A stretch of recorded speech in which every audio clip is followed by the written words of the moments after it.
freedom is never more than one generation away from extinction. We didn't pass it on to our children in the bloodstream.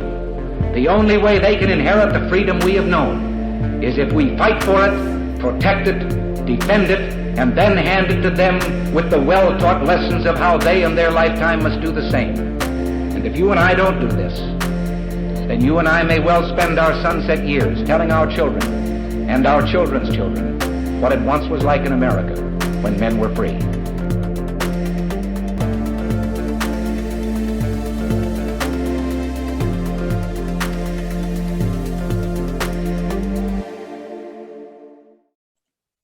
Hey everybody, welcome to episode number 245 of Gun Freedom Radio, where we engage, we educate, and we inform. We are brought to you by azfirearms.com, your nationwide hometown gun shop. I am one of your hosts, Cheryl Todd, and the other guy, Dan, who usually takes it from here, is out, shall we say, on assignment. He's out actually procuring a bunch of ammo, which is a little hard to procure right now. So he has had to take a little road trip to get that. And so I'll be running solo today, and not totally solo, of course, because we have our awesome guest today, Trampas Swanson. Trampas is the lead instructor of Swanson Training Group and deputy editor of Private Military Contractor magazine.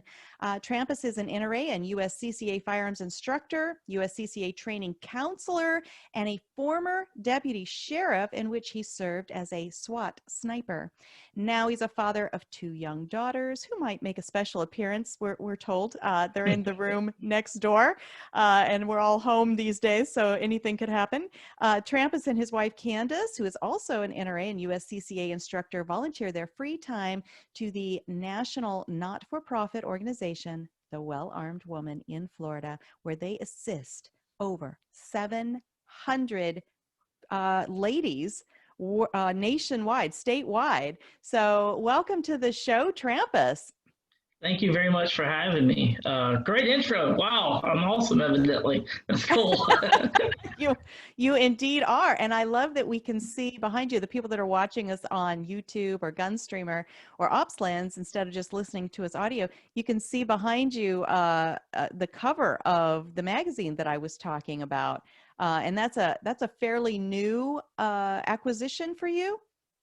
I came on a few years ago as a writer and worked my way up to become a deputy editor under Bill Price Thomas. He handles our UK team, and I run the US team for us.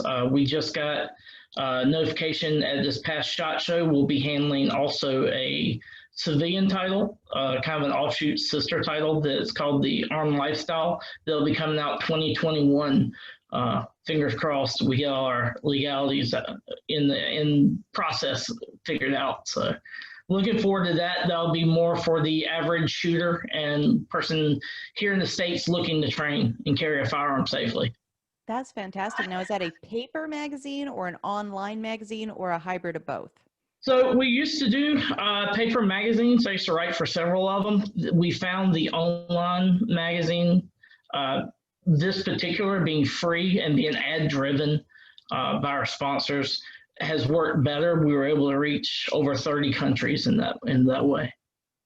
And that's what it's all about, is getting the information out there. So that's exciting news. So getting back to the work you do in training, situational awareness, we hear that word kind of thrown around, you know, and I don't know that people fully get all that it entails, but situational awareness is always one of our best self-defense tools. And perhaps nowadays a little bit more so with all of the pop-up violence and civil and political unrest across the nation. What can we be doing to enhance our own personal awareness of the potential for danger in our surroundings? Well, I always start with, we've got to get our society off of one of these, right? We all live on this 3-foot bubble. I'm sorry, what? Were you talking? I'm sorry. Wait, just got to send a quick text here. That's what I'll do. It seems like the whole world, everybody is walking around and their bubble starts from shoulder to shoulder and runs out about the 3 foot of common arm reach. And they're moving through that world just in that bubble. And that makes them a prime target to become a victim. And so we really are teaching people not only to think about guns as self-defense, but anything, the most deadly of those tools being between your ears and using your brain. And using what we call our OODA loop. So we're teaching them how to observe the world around them, how to orientate to that world around them, to recognize threats in a 360-degree bubble, right? And then also to decide if something's a threat, what are they going to do? Are they going to escape that? They're going to have to take some kind of clear, decisive action, whether that's, like we said, to escape or to take action toward that and end that threat immediately. And so I think the key factor we found is just making that connection with people and making that mindset that regardless if they're going to run, they're going to fight, whatever they're going to do, they need to do it quickly and decisively and have the mindset to carry that out. The rest is simply just teaching them how to use tools, knowledge, skills, and attitude. That's awesome. So you mentioned this phrase, OODA loop. Could you unpack that for us a little bit? Well, a little bit as I described about observing what's around them, orientating to that environment, right? And then just using the decide to figure out what they're going to do as far as if they're going to escape a situation or if they're going to take an action toward that situation. OODA loop standing for observe, orientate, decide, and action. And it's interesting that it is a loop because as new information comes into play, maybe something you thought was a threat, now it really isn't a threat, or maybe there's more than one sources of a threat. And so it is actually a continuous loop until the threat has subsided, correct?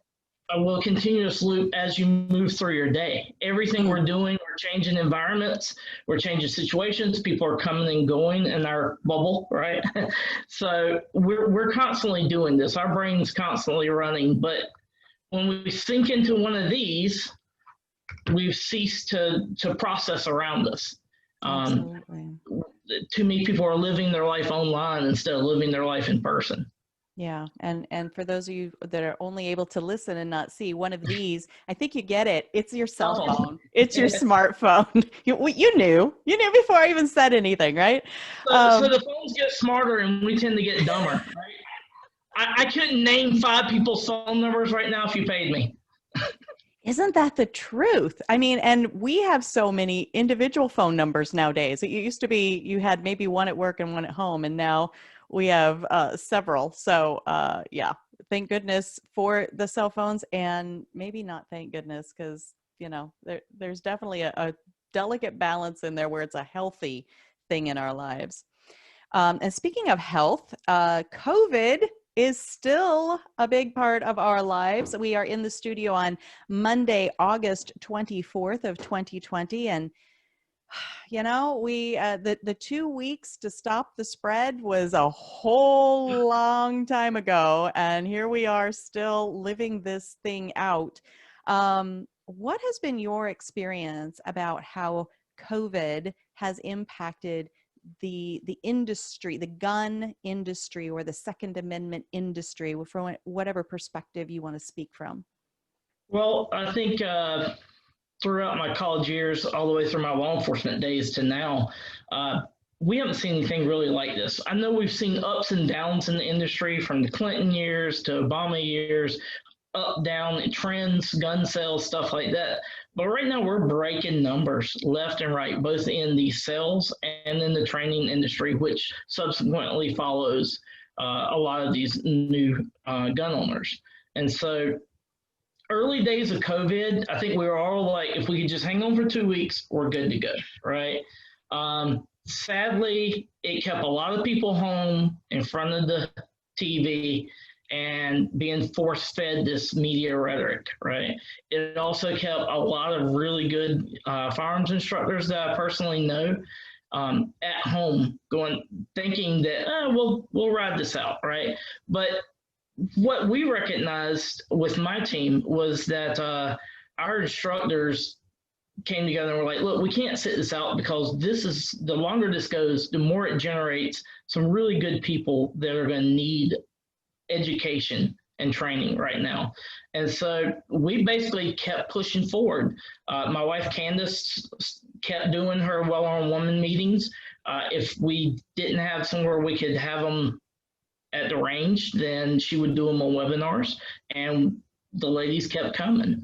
Our instructors, Clint Steele and Bernie Colson and Mitch Holloway, they did a good job of urging these people to get out of the house and come to training and help bring other people to it, because through training and knowledge sharing and sharing our experiences is really the only way you're going to get these people to understand the totality of what training truly is in the gun industry. We saw a lot of first-time gun owners. The gun industry, has constantly spiked, right, with new gun owners. But then they get home and here's this thing sitting on their dresser, and it doesn't take long before people realize, probably want to know a little bit more about it, how it works, and how it can pertain to me safely. And so we've seen some really high marks right now. Our classes are full, but our team has come together really well to do that. And especially with our newest team member, Dan Tonto. He's a USCCA and Delta Defense representative. And so he's been going out to the gun shops and who don't have instructors and meeting people and driving them to it, and also sharing the word for the USCCA and helping educate people with understanding that if you do use your firearm, you need some kind of protection there as well. And so we've teamed up with them for a couple of really good projects, including a full-length article in this most recent issue of PMCI explaining what the USCCA is. So it's been a good partnership, and our team has just been all hands on deck to meet this rise.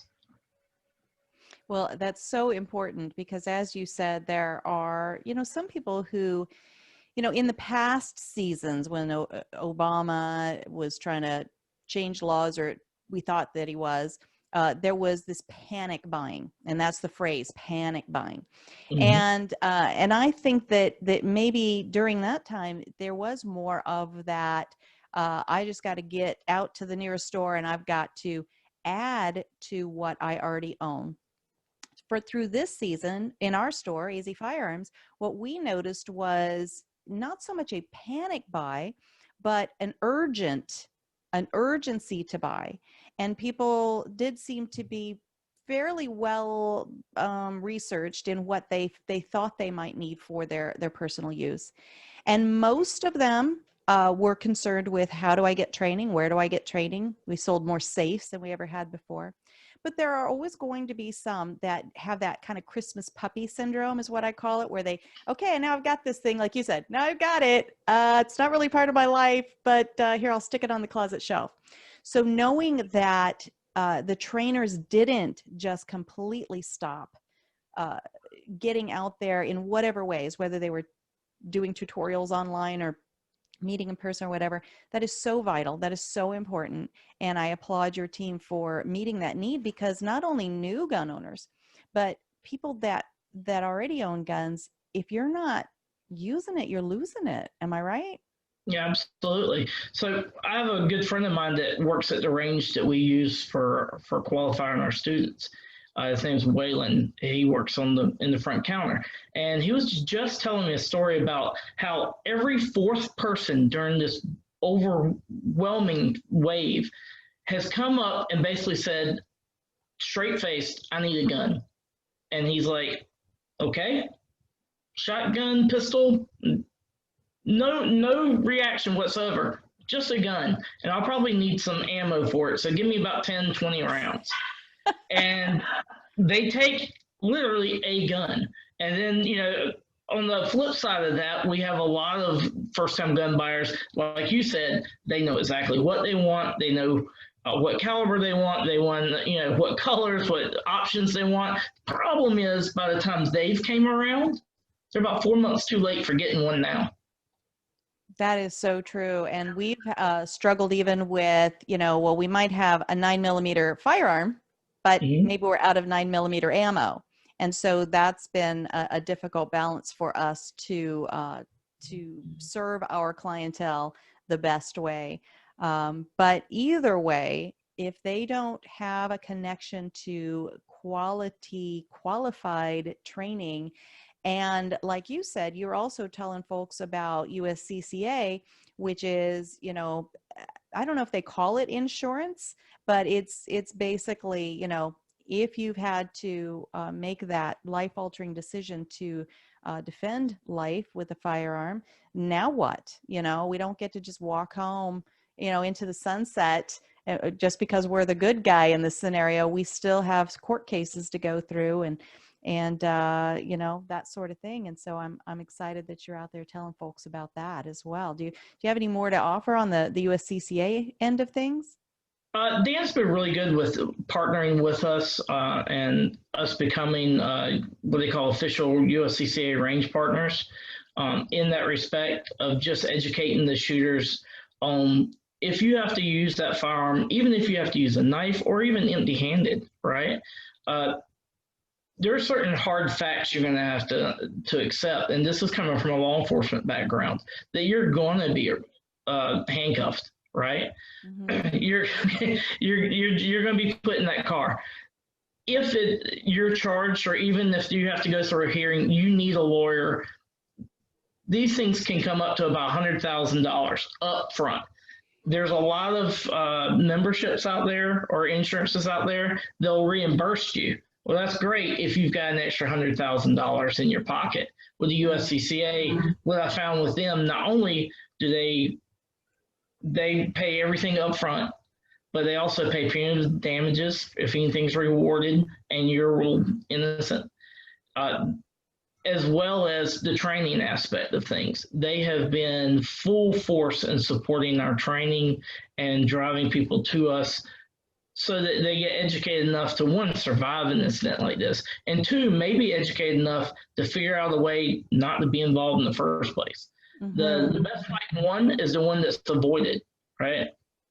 Man, that is so true. And there's so many YouTube videos out there, Instagram videos out there right now that are just terror-inducing for those of us in the Second Amendment community, because there is this unrest, right? Somebody's driving down the street and then they turn the wrong corner, and the next thing they know, they're surrounded by, protesters or whatever you want to call what's going on, where they're, setting buildings on fire. And, we used to call that arson, but I guess now we call that protesting. Anyway. Peacefully. Yeah, peacefully. I'm peacefully setting an arson fire. And so the way that people are responding to that, not only the people on the video, but in the comments section, the thoughtlessness of people saying, well, I would adjust, I don't know that people understand that even something that kind of keyboard warrior-esque, kind of removed, I'm sitting in the safety of my home, those kinds of comments last forever online, and they can so easily be pulled into a court situation if later on Mr. or Mrs. Keyboard Warrior finds themselves in some sort of an altercation.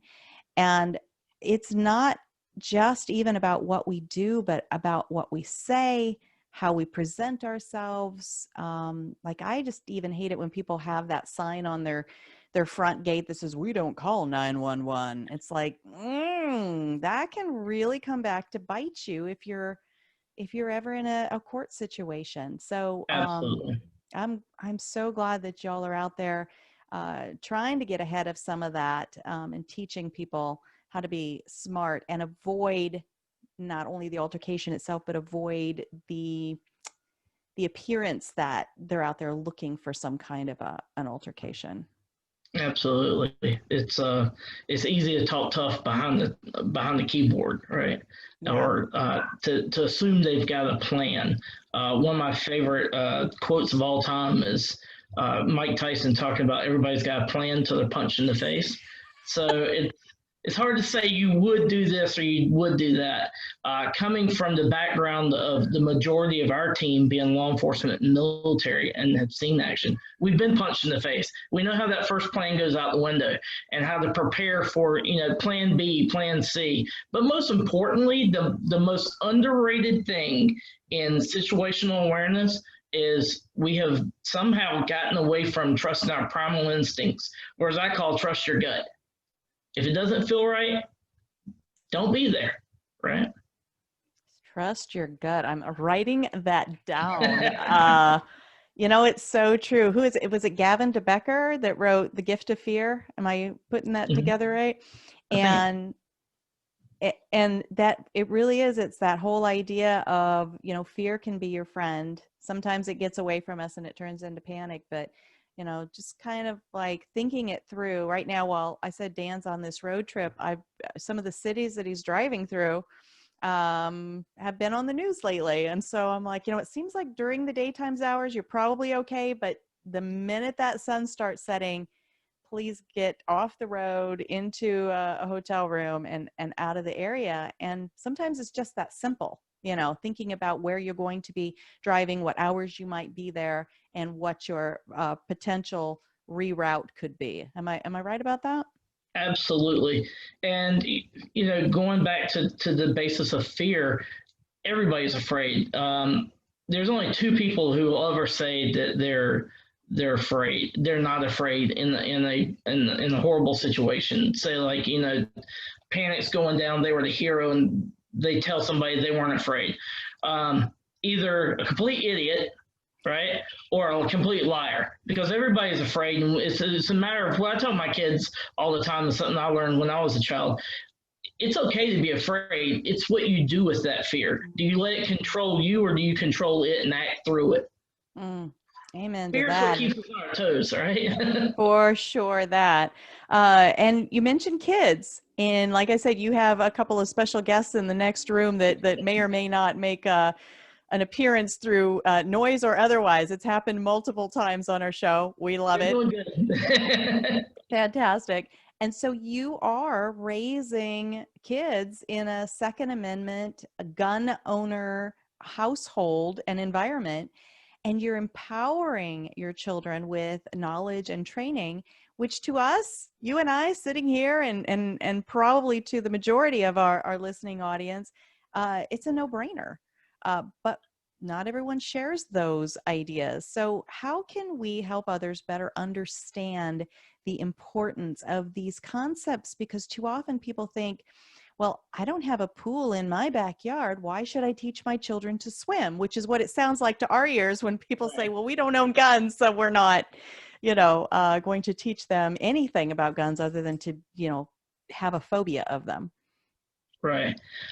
So first of all, from everything I currently do and everything I've ever done, having a 6-year-old and a 4-year-old daughters in a 2A environment that we literally eat, breathe, and sleep is the best job I've ever had in my life. And so can I say we're the best parents? I can't say that at all, but we're doing what we know how to do to be able to protect them. Our kids are very bright. We never lied to them about situations. If something's bad, we say, hey, look, Mom and Dad, we're moving out of the situation. It's not good. We've been caught in a couple of bad situations on some of our road trips. We take them everywhere we go, and we keep them involved, and we're honest with them on what's going on. My 6-year-old, first thing we do when we get to a restaurant, she stands up in the booth and she starts scanning. And if you ask her what she's doing, she says, I'm looking for exits, Daddy. That's awesome. And she'll point out the exits, and she'll start looking around like, no, where's somewhere there's an exit always, but you can't see it. And she'll say, there's always one in the kitchen. Mm-hmm. Wow. We have our home defense plans. We have our out of the house plans. We help them understand where we park, how to get back to the car in case of an emergency. And also they fully understand that Mom and Dad are always armed. Yeah. I think that is so amazing. And what's sad is that it's amazing. It should be standard fare for parenting, right? Why would we not give all of us give all of our children those kinds of mental tools, but your daughters are going to be impactful in, once we can get back to seeing friends and doing normal things, you know, just by their very nature of how they interact with their world, they're going to impact their friends and help their friends learn. That's incredible. I really applaud that. I think my wife is doing the best job of all of it. She's the state leader for Florida, and so our girls not only see mom leading other ladies, well-armed ladies, right, well-armed women, but they have, just here in Florida, over 700 aunts, 2A aunts, that treat them like their nieces, right? And across the country, over 17,000. They call Carrie Lightfoot, the founder of the Well-Armed Woman, their fairy gun mother, right? So just being that positive female role model for these two little girls. And we always hashtag any of their pictures as on social media as hashtag future TWAW leaders. They've been ingrained, and it's just part of our lifestyle. So I think my wife's doing an amazing job with that. And all the ladies who come in contact with our kids are always so supportive of what we do. And they even have their little polka dot dresses, because polka dots are camo, and we teach them well. So. Well, I don't hate that at all. So I'm just trying to be Disney dad and enjoy life, but COVID's preventing us from enjoying that part. So we take advantage of the other, and also monitor what they're learning in schools. They go back to school tomorrow, and we're teaching them the truth behind things that may be politically correct. And again, going back to, we don't lie to our kids. We tell them the truth, even if it's a hard truth. That's awesome. So in Florida, they're going physically back to school already? Yes. Oh, starting tomorrow. That's awesome. We're in Arizona, and it's still, all we've heard is sometime in September. So we'll see. If they need it. As you can tell, our kids are extremely social, so they need it. They're getting tired of seeing dad every day. So. Oh, for sure. I get that. No, I don't get that. I just mean, I understand. I understand. She's done. I know, right? My granddaughter, the 6-year-old, I've been doing her homeschooling through summer, and you know, she used to be super excited to come to grandma's house, and now she's not quite as excited anymore. So that's what I mean. Not about you and your girls. We've known each other long enough years that you're about right to do, so I don't blame you. So just as we start wrapping up, we've been talking about training. We've been talking about, you know, how so much training has gone to online because we have been socially distanced, whether we like it or not. And you have developed via the Swanson Training Group, the STG, and your local USCCA rep, Dan Tonto, an online monthly outreach program. Can you talk to us about what that is and how folks can take advantage of that? And I assume, since it's online, it doesn't matter what state you're in. No, it absolutely does not. And it's absolutely free. We have a free 1-hour webinar. So this originally started with just something I was kicking along with one of our other instructors, Clint Steele, and of course my wife, Candace. And during the time where I was like, I kind of feel like there's people out there that fall in a couple of categories. One, they've never trained before, and they kind of want to see how that goes. And so they tune in to see what professional training looks like. And they get me. But two, also some of them want to do training, but finances aren't the best right now. I know a lot of people that have been laid off due to COVID. I know a lot of people scared to lose their job, and they're saving their money right now. And so this is, to me, that should be no excuse for them not to get some kind of training. And I feel like an hour's worth of my time of really hitting key aspects of that, and two, for them not to get too bored with just me every month on a different topic. We invite amazing guests. We've had Roger Eckstein from Shearer's Bible, Home Defense, Bard Freeborn from Violence in Mind, and we bring them in as subject matter experts, and we'll take the USCCA curriculum, and I'll pick parts of that I feel like really should be expounded upon for people. And we'll bring in these subject matter experts as guests to talk on different platforms. We were just talking about a couple of months ago about home safety, firearm safety for the new shooter, and how to protect your investment. And so talking about safes and personal safety, we brought in 2 representatives from Liberty Safes to discuss the aspects and value of having a good quality safe. And it doesn't always mean you've got to have this giant steel refrigerator. It can be personal safes all the way up, but protecting your collection, not only from your own children or whatnot from getting injured, but also from somebody breaking in that may know you have guns, and now those guns are out on the street. So protecting your own interest and safety as well as the community by investing in something like that.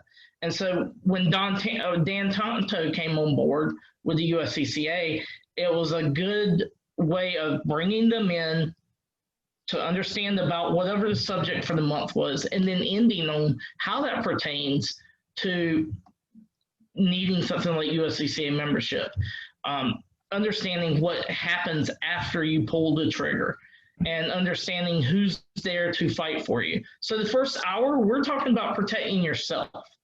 And then after that, Dan comes on and talks about how you're protecting yourself and your family financially going forward if something like this happens. And so it's been a great program.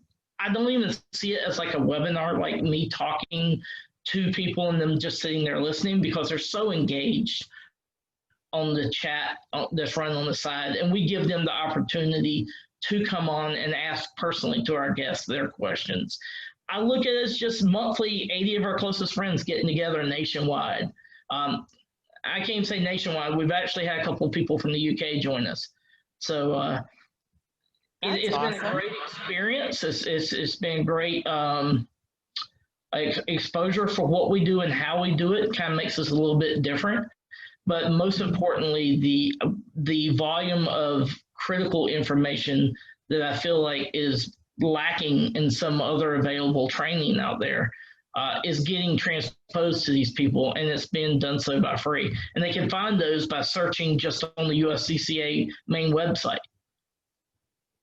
That is so tremendous. And you're also offering a sense of community, which is so lacking right now. You know, so many of us feel isolated and alone and, you know, completely disconnected. And then you bring in all these brand new people who have bought a gun for the first time, and they're probably even feeling like, you know, okay, so does this make me a completely different human being? Do I have to, you know, hopefully vote differently if they used to vote against gun rights, you know, but, you know, like, do I have to hide this from my neighbors that to let them know that I'm a gun owner, and to give them a community to tap into of other people who might be in the exact same state of mind of, wow, this is all, you know, big and different and could be overwhelming. That is so awesome. And then you're saying it's free. That's beyond generous, and I just love that. So tell folks, how do they find out more about that, get tapped into that community, and follow all of the amazing work and the many hats that you wear? Because we didn't even get to the fact that you have a coin business. Tell us about that real quick. So, Legacy Coin Company. We do patches for law enforcement, first responders, military groups, as well as not-for-profits and organizations. We also do challenge coins. There we go. Challenge coins, like the USCCA's representative coins. We have been running those in the industry now for about 3 years, but for a total of about 8 years has it actually been in the law enforcement and military circles. So it's our third business. We actually bought that out from a coworker of mine back in North Carolina, back in our police days, and moved that to Florida, and it has hit the ground running ever since. Mainly, it ties us into more people in our industry. Everybody who buys, challenge coins and patches, they get it. They understand it, so it's one more thing that we can do to ingrain ourselves into this culture, because every one of us, we're all in this together, right? What, good or bad, we're all going to suffer equally. So to us, it was just a no-brainer to bring this in on board with our media group as well as our training group. For sure. Legacy Coin, you say? Yep, Legacy Coin Co. Fantastic. All right, so give us the rundown. How do people follow you and find you? All right, so our website is swansontraininggroup.net. You can also follow us at Swanson Training Group on Instagram and then on Facebook, as well as the magazine right now. The Private and Military Contractor International is at pmci.online. LegacyCoinCo.net is also one of our websites, and we have Facebook and Instagram for all of those. Fantastic. Thank you so much for all that you do, for all the lives that you're touching and reaching, all the people that you're helping to make safe and make wise decisions, and for even, that next generation piece. That's such an important one in my own personal value system and life, is everything is about that next generation, because we all have an expiration date, right? So we're certainly working hard to build for the future for all of us, as well as our kids. Thank you very much for having me, and please send my regards to Danny. I sure will. He was sad he didn't get a chance to talk to you either, but we'll just have to bring you back on when he is here. How about that? Fingers crossed we'll see it shot. Yes, for sure. All right, Trampas, thank you so much. Bye-bye. All right. Wow. I thought Danny and I wore a ton of hats, and Trampas is giving us a run for our money there, competition-wise, that he's involved in so many things, so many important things. And that legacy coin, those challenge coins are so beautiful, and patches. I have used a different company for mine, my polka dots are my camo patch, but we always have ideas swirling in our heads. So we'll have to think about that, using legacy coin for something in the future. Pete Philippe over at G-Webs, Gun Websites, is who hooked me up with my polka dots or my camo patches, and I just love them. Well, this is the part of the show that I really miss Danny the most, because this is when we kind of unpack ideas and banter and crack each other up. But he is off doing important work. We have decided in our lives that, we do so many things that we have to kind of pie chart it. And so it's like, all right, you take this slice of the pie and you go, run with these things that you're good at, and I'll do these things that I'm hopefully good at. And so sometimes it puts us in different places on the same day instead of together. But please, keep all of us in your prayers. The thing we say here is pray for our nation and pray for our leaders. That's not just a throwaway line. We are in such a season that prayer is so important. And if you're not someone who prays, then think in the terms of, meditating and sending out good energy around you into the world, because there is so much negativity and so much division. And we are, we've just had the Democratic National Convention. We're getting ready to have the Republican National Convention. It'll be done by the time this show airs. But, it would be nice if we could just weigh ideas and say, I like this idea better than that idea. But instead, I think we tend to throw slings and arrows at the things we don't like. And maybe those of us that listen to this show, maybe we can keep things on a more positive note and say, instead of what we hate, talk about what we love. Talk about the things we value. And maybe just in that very small way, we get those ripples moving forward of positive-minded ideas and And that can be so infectious. That can be, they talk about COVID being infectious, positivity, people feeling that warmth that comes with talking about ideas instead of people, you know. It's really valuable. So anyway, thank you so much to our awesome listeners, all of you out there who are, whether you're on YouTube or on Gunstreamer or on our OpsLens app, which is on your smartphone, or whether you have gone to our website and listened to the audio only. And to do that, you go to GunFreedomRadio.com, click the On Demand tab, and binge listen to your heart's content. All of the episodes we have there. And for an amazing resource, you can click on the Guest tab, and that will show you photos and bios and links to all of the guests that we've ever had on. What did Trampas call them? Subject matter experts. Absolutely. We always say they're experts in their industry and in their field, but they are subject matter experts. Please check that out. We don't hate it when you spend time there on our website. So thank you again for listening and for taking these conversations around your dinner table and into your chat rooms and hopefully into your carpools soon, as we maybe are going to see COVID finally begin to release its grip on our nation and on our freedom. And thank you to our awesome guest, Trampas Swanson, and his wife, Candace, for all that they are doing. So many important things. Again, go to his guest page and click on all the links that I've placed there. And until next time, as I said, please pray for our nation and pray for our leaders, all of them, even the ones you don't like, especially the ones you don't like. Be good to each other.